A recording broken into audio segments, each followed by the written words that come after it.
we have another situation here that I want to add to my collection of memorabilia, and it's kind of blowing up in directions that wasn't expected.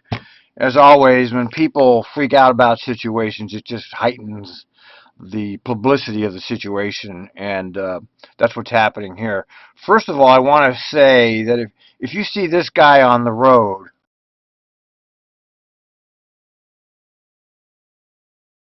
and you have some kind of confrontation with him, you're going to end up in a fight because I happen to know this gentleman, and he's not one of those people that will sheepishly accept whatever people say.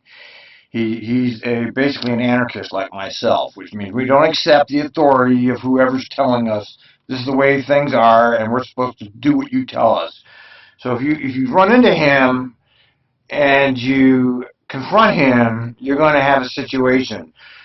Now let's listen. Let's look at what happened here because we want to look at this situation. Outside Pier Park, and bus 7513, the driver's on it, running the heat, and it's 42 degrees out and raining, cold as, and they're just sitting there chewing their sandwich, not letting anybody on.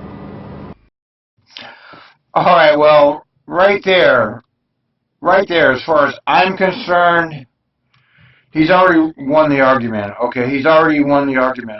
I spent 20 years as a transit bus driver, 15 of which were in Portland. So most of my time was in Portland. And if you're going to be on a bus, and you're on a heated bus, and it's cold and raining out there, and you're going to let somebody stand out in the cold, there's something wrong with you as a human being. Now, I don't want to be disparaging to my fellow Trimet operators or any bus operators because I have nothing but the deepest sympathy for operators, and I understand what happens because of the public transportation industrial complex, which turns nice people into mean people, much like the police industrial complex turns nice people into killers.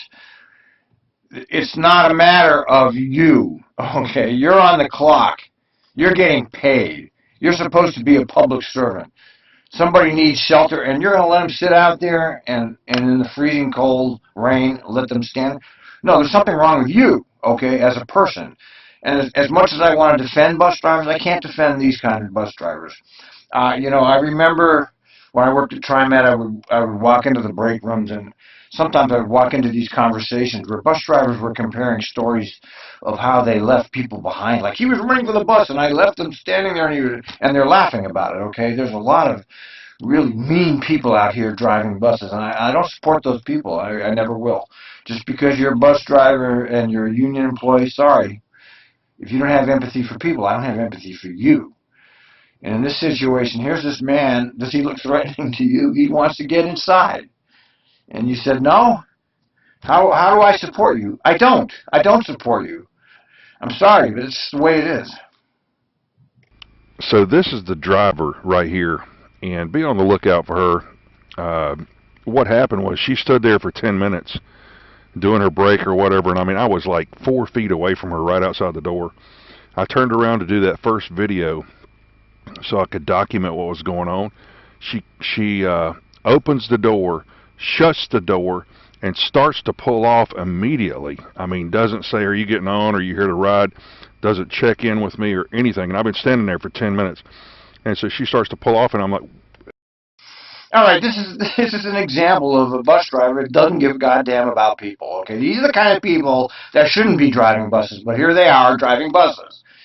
And Trimet, I don't know what the public transportation industrial complex is. I think they like to hire people like this because the more they can make their drivers look bad, the easier it is for the executives to get away with their theft. And we know the public transportation industrial complex is this huge system of theft. Millions, hundreds of billions of dollars are siphoned off to contractors, executives, and if they make sure that the public is looking at these idiot drivers, then they won't be looking at them. And I know that government now, and now that I'm older and I've watched all this for as many years as I have, I realize that government is a goddamn slug. They will do anything they can to make sure you don't know what they're doing. So this way, they hire these people, and they like it. They actually support it because these people will distract the public's attention from their theft, you see. Just like in the situation where the driver got busted for being drunk. That was just recently. And we don't know whether he was drunk or whether he was whether he was having a diabetic shock incident. And when Elliot Noose tried to get information, guess what Trimet did? I'll show you.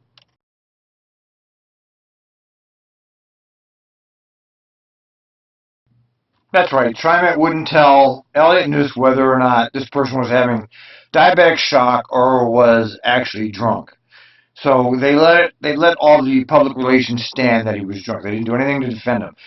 This is what leads me to believe that there's an intentional on the part of the transit districts to make sure the drivers look bad, because that keeps them out of the limelight. That way they can steal as much as they want and nobody's looking at them because everybody's looking at drivers. Okay, we don't know whether he had diabetic shock or whether he was drunk, and they're not going to tell us. And that's the way things work when you're talking about government. And Trimet is nothing but government under another name. They're just government. Okay, that's who they are. They're not on our side. They're only there to steal from us. Emotion. What's going on? Yeah, I got to get on. And she says, well, I opened the door, and I got on. I'm trying to fumble with my phone, trying to turn it on. And I said, well, I stood there for 10 minutes while you were on your break, and you didn't let me on. And she said, well, I didn't see you. Well, it's funny that she'll say later in this conversation that she saw my back to her. So the deal is she's lying. And I stood there for 10 minutes, right? This video presentation goes on for another 6 minutes, but we're not going to watch the whole thing because we don't need to. We already know what happened here. This woman driver has some kind of ego power trip, and she thinks she knew he wanted to get on, okay, and she drove away. There's no defense for her. I'm sorry. She did the wrong thing. I know we can't change people's behavior, because if you get into a job and you're already unethical, there's nothing we can say or do to change the ethics of people that are already in the job. It's just a damn shame, because people like this ruin it for all the other drivers that are good drivers, okay, because they give us a bad name. They're the ones that sit around a table and laugh over leaving people behind. And the transit districts don't do anything about this. They don't care, apparently. The public transportation industrial complex is a brutal, inhumane system for the people that are working there and the people that are using it. There's no possibility that anybody in their right mind would give up their personal car to be subject to this kind of shit. And this happens in all transit districts across the country. It's the same shit. Why would you ever think of giving up your car to be subject to government transportation? This government is going to kill us. It should be obvious by now what's happening with government. Anything that's related to government is not on our side. They do not care about us. They see us as a way to get money. And anybody that thinks that public transportation is there for you, you're just not paying attention.